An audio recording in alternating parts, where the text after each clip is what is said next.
Vì cái điều đó, There's a lot of companies, there's a lot of products, có rất nhiều công ty, có rất nhiều sản phẩm. and it's really confusing. Chúng ta đôi khi cũng hơi hoang mang đúng không ạ? There's a lot of noise. Everybody says that they have something amazing. Có rất nhiều chia sẻ, có rất nhiều người nói chuyện, có nhiều sản phẩm rất đáng kinh ngạc đúng không ạ? So I'm sure this isn't the first presentation you've ever been to. Tôi chắc rằng là đây là cái buổi nói chuyện ngày đầu tiên ở Hà Nội. And any presentation you've gone to, Các bạn đã tham dự những cái buổi hội thảo giống như vậy chưa ạ? the person standing here Đứng trên sân khấu này is going to tell you that they have the best. Right? They have the best. ai cũng nói rằng chúng tôi là tốt nhất, chúng tôi là tốt nhất. So you expect me to say we have the best. Và đôi khi chúng ta cũng mong rằng tôi sẽ nói rằng chúng tôi là tốt nhất. Okay. And I obviously believe that that's true. Thực sự thì tôi cũng tin điều đó là sự thật. But what I want to share with you, Nhưng điều tôi muốn chia sẻ với các bạn, see, I love facts and figures and numbers and history. cái điều mà tôi quan tâm và các bạn cũng sẽ quan tâm đó chính là thực tế, lịch sử và những con số. And the reason I love that is because that's not my opinion. That's a fact. Cái điều mà tôi yêu, tôi thích bởi vì là cái đấy không phải điều tôi nói mà đấy là sự thật, đó là lịch sử. I want to show you why I believe Tôi muốn chia sẻ với các bạn rằng là tại sao tôi tin tưởng điều này. seed nutrition is better, Cái dinh dưỡng từ hạt nó tốt hơn rất nhiều. and why we are going to change nutrition. Và lý do vì sao chúng tôi đang thay đổi ngành dinh dưỡng. You know, in sports, Trong bóng đá, trong thể thao đúng không ạ? if a basketball player Ví dụ như là chơi bóng rổ, starts having, a bad couple of games, đôi khi chúng ta có một quá trình các cầu thủ ấy, là bị cái thời kỳ chơi rất tệ. do you know what they do? Các bạn biết là họ sẽ làm gì không ạ? They go back to the basics. Họ sẽ quay lại những cái cơ bản nhất. Okay, are my feet right? Giống như là chân phải của tôi đây Is my elbow in? và cái cổ tay của tôi như vậy. They go back to the basics Và tôi ném như này giống như một người rất cơ bản. and make sure they're doing the basics right. Và tôi dám chắc rằng là họ dám chắc rằng họ chắc chắn rằng họ làm đúng theo cái cơ bản vậy. In today's world, Trong thế giới ngày nay cũng vậy. we're sicker than we've ever been. Chúng ta đang ốm yếu, chúng ta đang yếu hơn ngày trước. You know what it's time to do? Chúng ta biết rằng chúng ta sẽ làm gì không ạ? Go back to the basics. Chúng ta quay lại cái điều cơ bản. Right? Go back to whole food.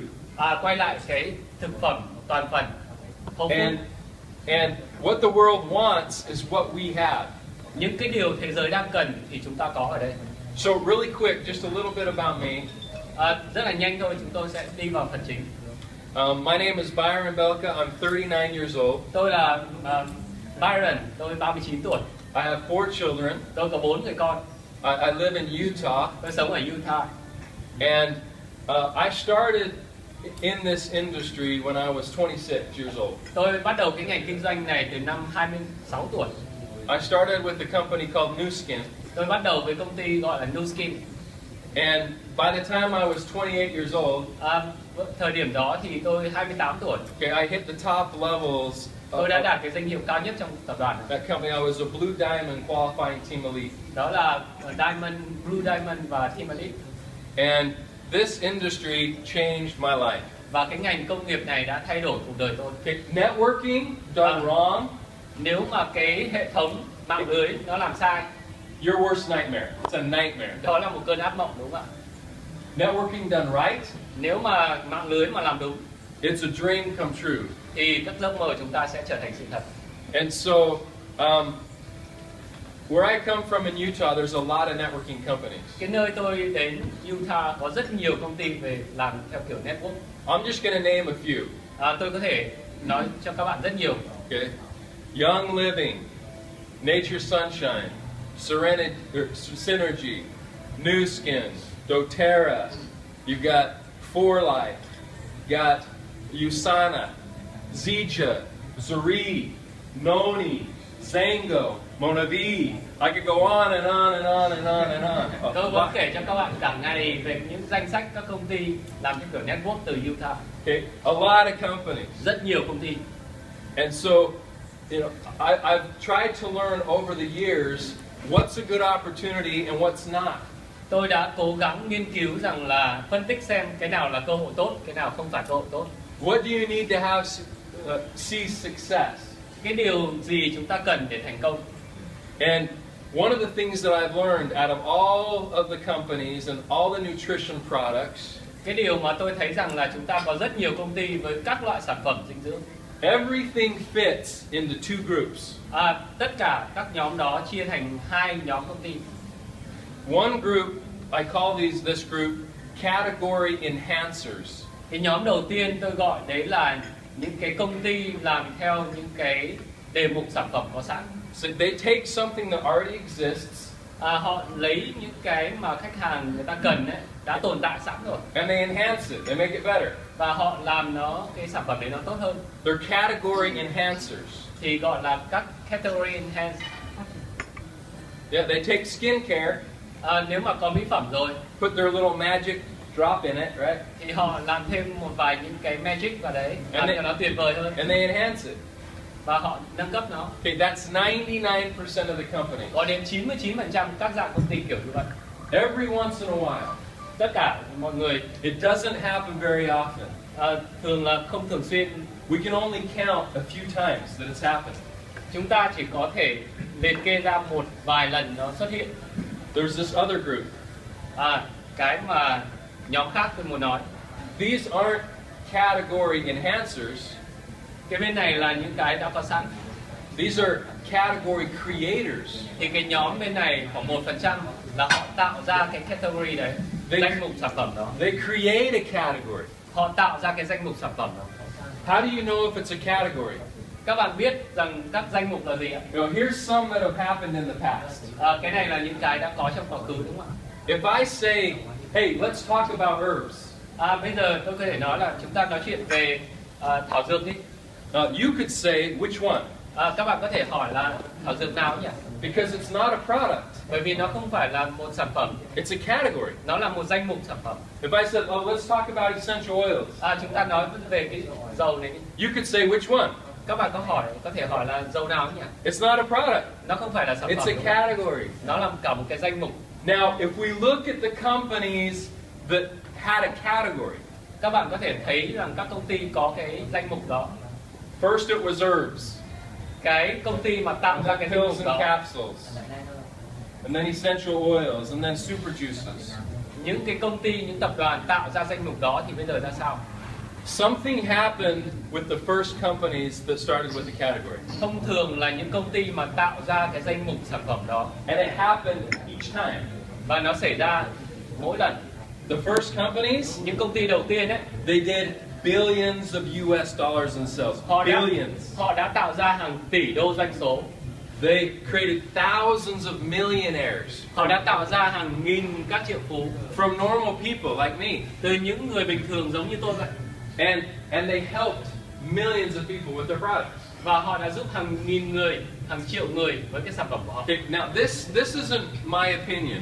Đó là cái ý kiến của tôi, nó không phải ý kiến riêng của tôi. It's a fact. Đó là sự thật, đúng không ạ?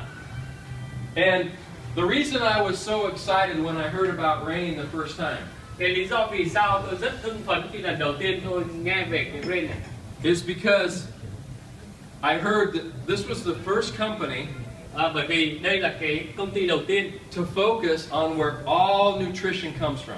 tập trung vào cái điều mà tất cả các công ty trước đây cần. The first company to focus on seeds. Cái công ty đầu tiên tập trung vào cái gốc vấn đề, đó chính là hạt.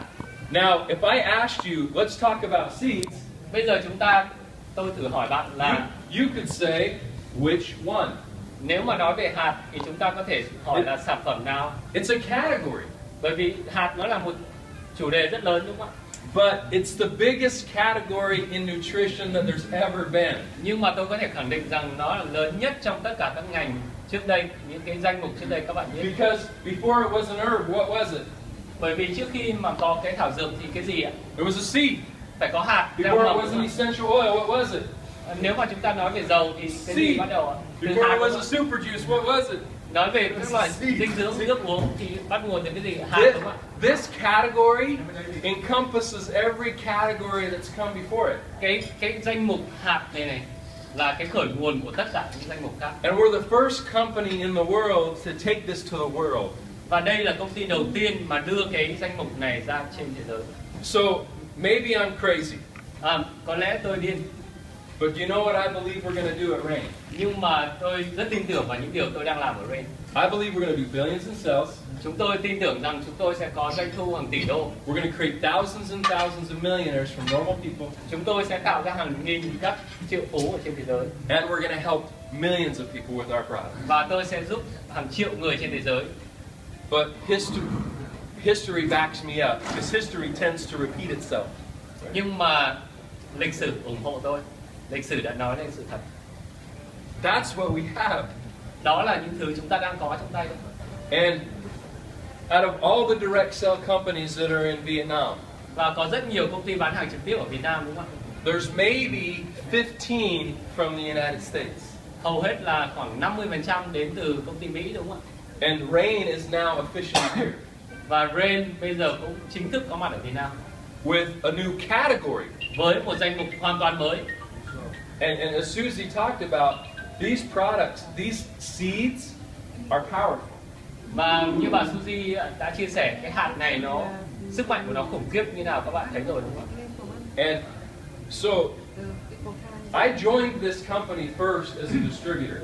Trước đây thì tôi tham gia công ty này giống như một nhà phân phối vậy. The first time I heard about Rain, Lần đầu tôi nghe về Rain, I was sitting in a seat like you. tôi cũng ngồi giống như các bạn. And I saw this, Và tôi nhìn thấy nó. and I said, I've never had a chance to be a part of a category. Và tôi khẳng định rằng là tôi sẽ không có cơ hội để tham gia cái này với một danh mục mới như vậy. And this is going to be huge. Và nó sẽ thực sự lớn mạnh, cho nên tôi tham gia. So I joined. Vì vậy tôi tham gia. And I went out and started building my teams. Và tôi đã bắt đầu đi ra ngoài và xây dựng hệ thống. I went to Budapest, Hungary. Tôi đã đến Budapest ở Hungary. In my third month, Trong tháng thứ 3, my team, we did $150,000 in sales. It was just growing. 50,000. 350,000. 350.000 đô trong một tháng thứ 3. All right? And I thought, okay, we're going to take this to the moon, right? Tôi có thể là lúc đấy tôi đã mơ lên máy bay lên mặt trăng rồi. I was so excited. Tôi rất là hưng phấn. But you know what? Nhưng mà các bạn biết điều gì xảy ra? Sometimes life doesn't happen like you plan it. Nhưng mà đôi khi cuộc đời nó không xảy ra giống như những gì chúng ta mong muốn. Have you guys ever done what you were supposed to do? Chúng ta đã đạt được những gì chúng ta mong muốn chưa? And somebody else didn't do what they were supposed to do? Và những người khác nữa. Has that ever happened? Có điều đó xảy ra không ạ? Have you ever been frustrated? Nếu mà chúng ta đã bị cái vấn đề về thất vọng chưa? Have you ever been let down? Chúng ta đã bị hụt hẫng chưa? I have too. Tôi đã bị. So here I was so excited. Cái lúc đó thì tôi đã có hưng phấn. And then you know what I find out? Và cái vấn đề tôi tìm ra là gì? That the owners are going to close the company. Cái người chủ lúc đó họ muốn đóng cửa công ty. They didn't have the management experience in networking to do it. Họ không có những người quản lý có kinh nghiệm về những mạng lưới để làm được cái việc lớn nào đó. They were going to shut it down. Họ muốn đóng cửa công ty. See, my goal Cái mục tiêu của tôi was not to be a president. không phải là để trở thành chủ tịch công ty. My goal was not to be a network marketing owner. Cái mục tiêu của tôi không phải là làm chủ một công ty về network. I love being a distributor. Tôi muốn làm một nhà phân phối hơn. But Nhưng we did what we had to do. tôi phải làm những việc tôi cần làm. So what I did is I went out, I got partners and investors. Và khi đó thì tôi đã quyết định ra ngoài tìm những người đồng. And we bought the company. Và họ đã đầu tư mua lại công ty. It was millions of dollars. Hàng triệu đô. It wasn't cheap. Nó không rẻ. And the reason I tell you that, cái lý do tôi chia sẻ với các bạn điều đó, is because you might think, yeah, you're the president. You say these things because you get paid a lot of money to say them. Các bạn có thể nói rằng là ông là chủ tịch, ông đã tiêu rất nhiều tiền nên ông phải quảng cáo. But that's not true. Nhưng mà điều đó không phải It's sự thật. reverse. Nó, I paid a lot of money tôi đã trả rất nhiều tiền to say these things. để tôi nói được điều này. We put our money where Tôi our đã trả mouth giá is. rất nhiều, trả giá bằng tiền. We're serious. Tôi thực sự rất là nghiêm túc. This isn't a game. Đây không phải là trò chơi. We're going to do something huge. Tôi muốn làm một điều gì đó rất lớn mạnh. We're committed. Tôi cam kết điều đó. I mean, how many How many companies when they start in Vietnam Có bao nhiêu công ty chúng ta bắt đầu ở Việt Nam ạ? will have the president come right at the beginning? Có chủ tịch công ty đến ngay từ thời điểm bắt đầu ạ. Có bao nhiêu công ty ạ? Do you know why I'm here? Các bạn biết vì sao tôi ở đây không ạ? Because I want to be. Bởi vì tôi thực sự mong muốn điều đó. So I'm a distributor right here. Bởi vì trước đây tôi đã là nhà phân phối. I want to help and I want to watch and I want to be a part of us growing something big. Và trong bản thân tôi không phải là một người chủ tịch mà tôi giống như các bạn là một nhà phân phối. Chúng tôi muốn toàn bộ hệ thống lớn mạnh. And I know that no matter what you've seen or heard